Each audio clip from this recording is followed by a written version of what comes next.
ए बेटा तोर माई का करती है रे घरवा का करते पलरनिया पलर रही का वो घर में मेरे हैं तू ससुर दहिया पलर रहता हमेशा हैं करे और ए गालवा काहे छोत रे तोर मौसी इधर हट रे उआई रे तो भरिया नोचत रहे गलवे हमर ते अपन मौसी के रहन कहां सीख ले रे हैं परिया के वो नोचे लगे ऐसे ऐसे कह के अरे ससुर जा पैसा लो ससुर जा माई का कंट्रोल जो का तू कंट्रोल कर हो हैं कहा था कि खलाई कौन है मेरा बे लड़का ना बनी हां हां सर पैदा कर देता है को तीर घाटे को मेरी घाट निकला था हां अरे का है बड़ा हम पर्सनल मीटिंग खाते जे बैठा नहीं है तो पर्सनल मीटिंग जा कर गौशाला में जा का करत हो बड़ी हम टेंशन है रे तारा का टेंशन बा टेंशन है ना काथी के सुरवा बुढ़ा था तो बुढ़ा तो हम का करियो मैं जब कर शादी उदी ना होई बे बाचा हमारे चक्कर में मत पड़ा ना ओकरा चक्कर में ठीक बा ओकर शादी अपन देखो ओकर शादी कर दे बताऊ है दू चार गो छेरित ना छेरित ना हां ओका छेर लेबे ससुरा मार 2 गो पैसा 3 गो पैसा को पेट में हाथ लगा नहीं ओकर देखा था कि पूरा दाढ़ी मोछ पाकत है ओकर दिन देखा जा ओकर हैं हमारा से मत बोलो हो तो ओकर बारे में सोच रहे क्या माता काहे माथा खराब कर बड़ा काम कर दो क्या कदम मार दिमाग डिस्टर्ब कर ले रहता तो तू कैसन डाटा था रे हैं मैं गाना निकालते नहीं मैं निकला हूँ गाड़ी लेके तो ओकरा बारे में सोच रहे वो बुढ़ा था हम सोचे कि तू सोचबा हम तो कहते कि दे दू चार लड़की बन जतन हमारे से बियाह कर दा नहीं अपन मेरा रोज से करवा दे ओके फालतू मत बोल कर हमसे उल्टा सीधा बताते नहीं अरे ससुर दू चार को आवाज से कोई ईर घाटे को मीर घाट निकला था कहो को पैदा करवा हीरा हैं कहो को पैदा करवा अभी एगो पेटो में बात का सरना लोग कहता कि चाचा के सामने कौन उल्टा सीधा बोलता है तारा ये नहीं खे बुझत का परेशान होकर होई बताओ री को पैदा होई नहीं तो तारा खपड़ा नहीं खे ते खाली अपने देखबे के सुरो के देखबे सुरो के देखबे वो ससुर शादी करके दू चार को पैदा करी हां हमरे हम तो कहते बाला तू शादी कर तू दू चार के पैदा कर दो नहीं अब जवानी गई अब दोहरा की जवानी ना नहीं जवानी हम भाज भाज पैदा कर दे जा हट माथा माथा जा सार कहीं जा देखो कहां गइला सब मछली कहत हला से मारे के देखो गइला से का करतन हां जा हट मारिए आवा जहां बैठत तहां चल देत रह गप से निहुर के चल देत रह उलटियो जो त भले यही गर्मी में त कामे गिरी जते लूहे में चल जीता अरे काम बोले बोलाल के तो फायदा करी काम बोल हमार त फायदा करबे कर काम बोल लूनियर 72 ना त धरी पछियो त खत्म हो से मार दे भैया के धुआं फेंक जाएगा मुंह हां तो धुआं त हम त फेंकबे करब हम सम्मति लागल करब बोल दे बाप कटिया के चाय बनावे हां चाह न त लुआठी मिल जाई आज नातिक बेटा लोग बिटा जाई ना ताकि यही से इतना मार मारा कि दिमाग से ये मर्दे के समझा के थक गई बानी कि जरी मत सटा लेकिन सट के 4-5 गो पैदा क के आ ध देले बाना ई ठिकान नहीं खे कि कहां बाना कुल कहां उखरत न कहां मरत न कुल मनो समझ बा तनिको ई सारा कह के पेट जन भगवान पेट बना दहन कि पेट से भोजन होता भोजन के बाद में मैदान होखता ई सारा पते नहीं खेचल कि कब मैदान होगा कब ना होगा टाइमों का कुटाइम हो गल बा साला हमहू सटिया गल बारे पानी देखत तनी गढ़हा में केहर बा केहरो जइबो करत मैदान हो से द पही ऐसन तू देहलू गम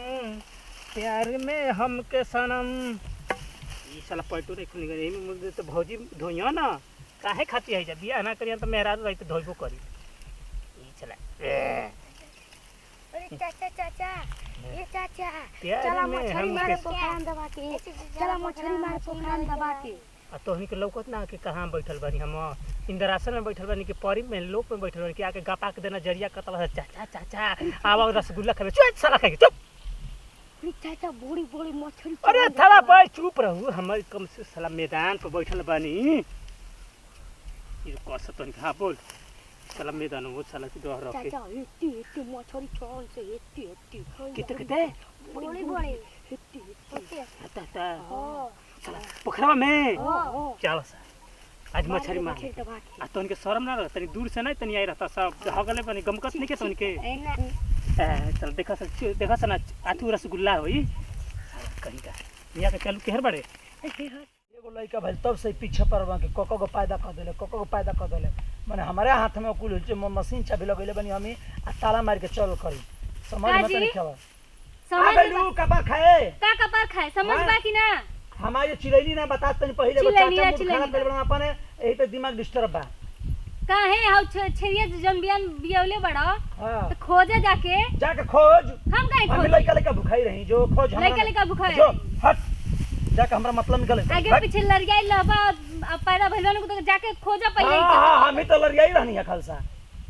हम ही लड़ियाई रहनी है जीव रोक कर देल बने को ये कहां उखरा तने कुछ पता आता बा का जन हमने खिजा जो हमने कुछ खिजा हो जाए ना तब बताए तो लोग हां जो बता दिए जो आज भिटा जाए दो सबके कूटत नहीं हो हां तोर तो हाथ चलते बा कुटबे करबे के ना कुटबे त के कुटी चला चाचा चला यहाँ बड़े बड़े रहू हम केम ना मिले यही दे घरवा के का ना हो पोखरा पोखरा पोखरा चाचा जी अच्छा तो रहू कितना स्पीड मिल गया थोड़ा सा रहू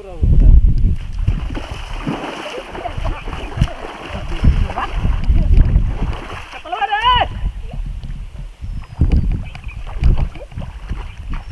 रहू चाचा दस रे आ तोहनी का सड़क तो लौकत नहीं का हमार तो नहीं खेलौकत तोहनी का तो लौकत रहल सर रे आ कैसे कुदा देला होता रे तोहनी के यहाँ तो गठबंधन कर रहल होता का पहले से वही रहू बड़ी बड़ी मछली तनी गोड़वा थो दे साला बोल के रे मुदा से तेरे हमर डंटे बा अरे साला घुरा हुआ ये ससुर के नाती साला भैया का लड़का ना रहता पनौती ना तो साला मरती चबका के यही में गुंजा जीता केहर बा रे देबा सरे ए घुरा हुआ दे दे मछली दे ए साला कौन रे अभी गांव बसल ने भिखमंगा हाजिर हो गइल का रे ये मर्द भिखमंगा देखा तो मेहनत से सारा के हमके पुदा दलावा सा पोखरा में बाढ़ से किनारे मछली गाड़ी सब हैं तो मौसा का वजह लगता रे ऐसे घंटा बिगल बार सका रे अरे हां ये बा अरे मिला थे सा मछली हां बड़का बड़का भागत के अरे दे रे टिक्की तना ई एगो ईर घाटले बोलता एगो मीर घाटले मौसा हां ए मौसा कहां बारे ए सुरवा ए मौसा बानी 72 को दूरवा देखत हवे सरवा मोर खुदा दे बस दे मछली के बहाने में ए मौसा देख तो सारा कोनो पकड़ला सा कि झुटियो को हिलता था बस अरे बाढ़ से किनारे मछली में निकल है निकल नहीं किसे पकड़ाता पकड़ा गई हां खिंचा दिया ये आम के मछलियां मारे खातिर पैदा कर सका रे अरे भाग गई हैं भाग गई अरे अरे अरे अरे अरे बढ़िया से रे मछली देख सिलोर मारती है हिलोर के हरता आवाज सुनाता अंदर आत्मा ले ये मेरे से रे मार मार मार मार मार मार मार हमारी ना मार को आई हमार मार देखा था मार दे धुपा में मछली मारता वाला सब सारा कहीं मार दही आँच ना तो कर पनी आके कर सूचे 3 दिन मार हम मछली मार ना ना मैदानू ना जे आते के उलाट दे दे जल्दी मिला धराऊ अरे आई तो खाली कूदा था पनिया में हैं मार मुआ घे इने रे धराते समझरिया अरे बड़की गान अरे तो 10 कम से कम रास्ता है जूस बनाई भौजी के दे दे बनैया चपका के करुआ तेल 2 किलो डाल के बनैया जब छौकन मरिया ना प्याज लहसुन के तो दिमाग हरियर हो जाए सुगंधे से हमारा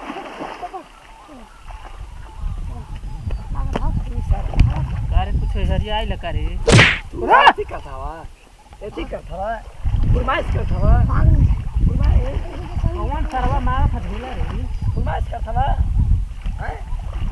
ए देख लिए रे घुरा हुआ